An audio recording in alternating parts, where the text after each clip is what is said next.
state of our country's economy is uncertain. We obviously have a high inflation, 9.1% inflation, but our unemployment is not very high. Today's GDP report points to a recession. The White House says not so fast. We see signs of economic progress in the second quarter as well. Still, everyday Coloradans are feeling the impact. It's kind of hard to make ends meet with the economy right now. Our economy's current state is threatening everything from food security to attainable housing. There's just all these obstacles that we've come to encounter. Tonight, we have a 360 in-depth look at the concerns of a recession and potential better days ahead. It's good to remember that even when we're in bad times, life gets better.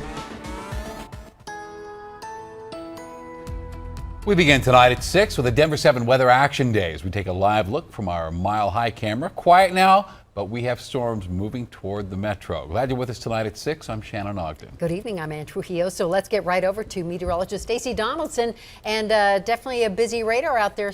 Stace? It is, and we also have flash flood watches and flood watches in effect for the state tonight. So it's going to be an active evening for us, just as we've had for the last few nights. Flood watch in effect here till 10 o'clock tonight for the western suburbs of Denver, all the way up toward Longmont and near Fort Collins. Flash flood watches up in the higher elevations, and we also have a flash flood warning in effect here near Granby, west of Grand Lake, until 6:45. So a lot of activity here on the radar. Not a lot has been moving through the Denver metro yet, but over the next couple of hours we are going to see some rain move down from the Front Range across the Denver area. Now down to the south from Salida to Pueblo to Trinidad, we have heavy rain moving through there with flood watches in effect until 10 o'clock tonight as well.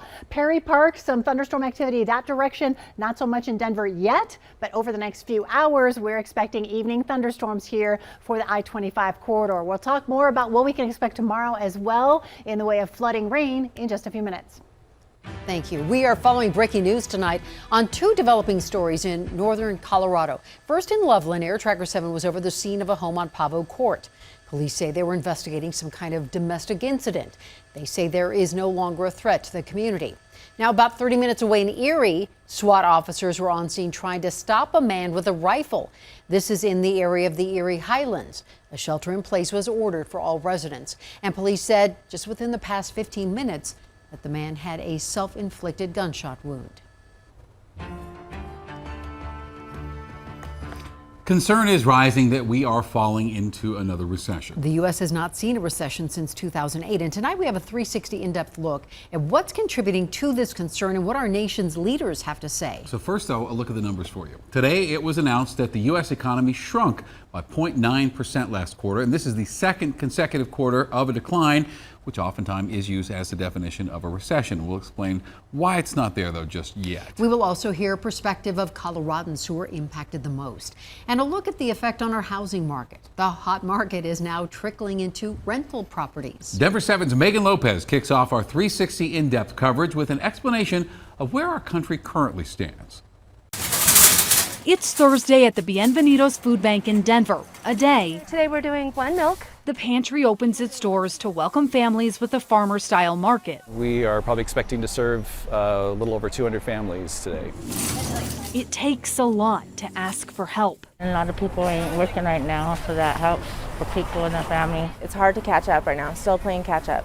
So this helps tremendously. A lot of people look to the stock market to try to figure out if a recession is on the way. Executive Director Greg Pratt. People are telling us that they haven't needed to use a food bank and they're coming now for their first time. Doesn't need to look further than this food bank's doors to see the signs. We knew back in like 2007 when the real estate bubble that happened, nobody else was really seeing that, but we at food pantries saw that long before. And they're seeing similar trends, a 25% increase in need and fewer donations coming in. Now, another sign the country's GDP fell 0.9%, a second quarter in a row of declines. Technically or theoretically, it really means that we are officially in recession. But this time is a little unique. There's not the other traditional signs of a recession. We obviously have a high inflation, 9.1% inflation, but our unemployment is not very high. Still, financial experts say there's no harm in preparing yourself. I think everyone right now should really be thinking about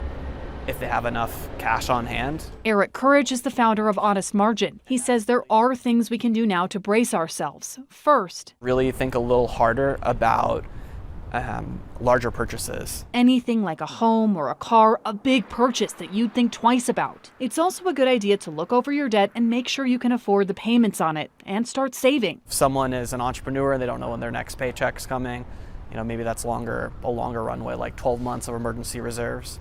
If someone is, a judge or a teacher, has guaranteed income, maybe that's more like something like 3 months on hand. And if you're afraid of being laid off, start looking for jobs now. It's always easier to find a job when you have a job. You also might want to open a line of credit. And then also preparing for more taxes. Because severance or unemployment compensation can lead to a big tax bill. Back at the food bank, they too are bracing themselves. We set aside a rainy day fund to help cover this, but we're spending more money than we've ever spent. Because the need is great and it isn't going away anytime soon. Megan Lopez, Denver 7.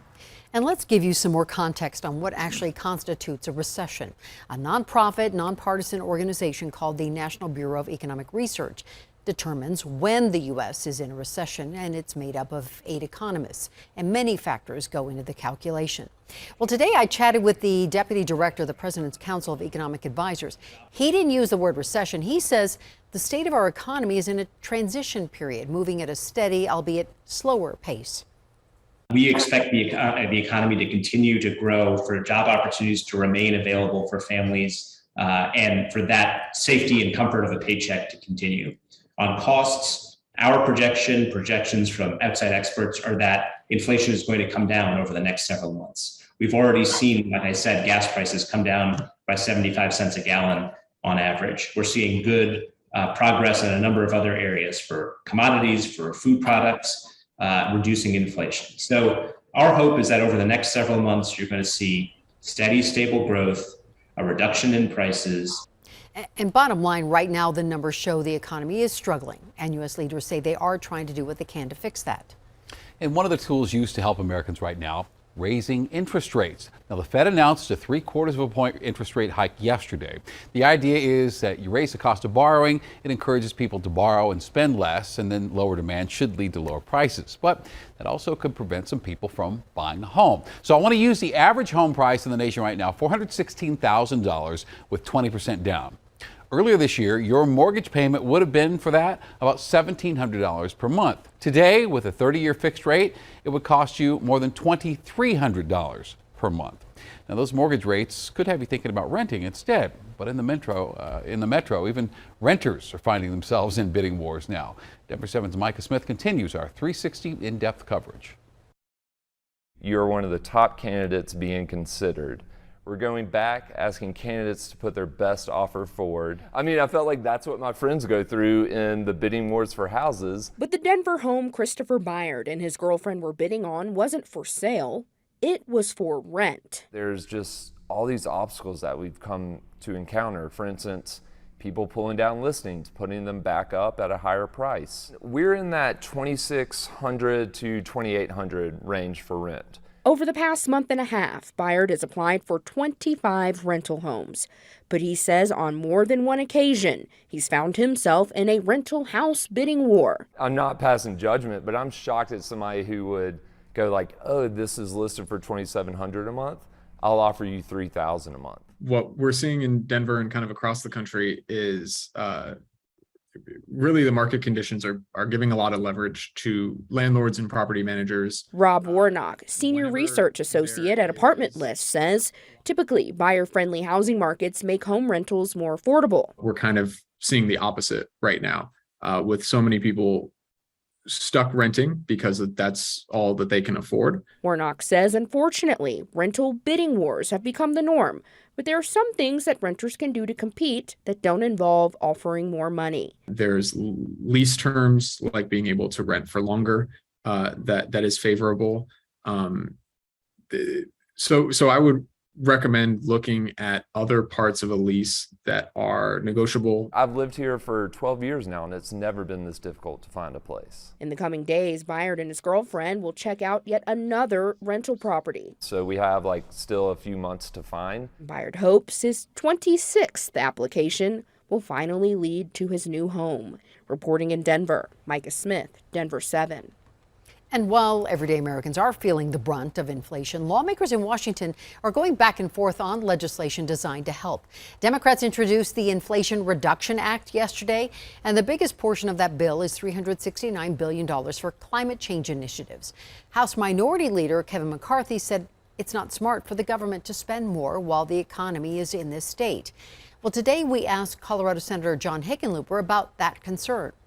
I think, we're seeing inflation all over the world. It's not the function of federal spending in the United States, right? The price of oil is a global market, and that's been almost half of our inflation. And Hickenlooper says this is about preparing for the future. Democrats say the Inflation Reduction Act will reduce the deficit by $300 billion, and they also expect it will lower costs for families by reducing things such as prescription drug costs. It also puts a 15% corporate minimum tax in place. So as we've seen here, there's certainly reason for concern about the economy, but there's also reason for hope. A recent op-ed from a Denver Post columnist found Colorado may not take as big of a hit if and when a recession does come. That's because our economy is expected to grow through October of this year. And U.S. News and World Report ranked our state as having the second best economy in the country. Well, we've just thrown a lot at you, I know, and now we'd like to hear from you. What are your thoughts about the current state of things, our country's economy, Colorado's economy? Please email us your thoughts, 360@thedenverchannel.com. Scammers are using a new tactic to steal your information. These scams are becoming more and more prevalent. And it's preying on those hopeful for landing a new job. This sounds like it was pretty bold. They actually conducted the interview via Skype? Via Skype, yeah. They actually went through an entire interview process.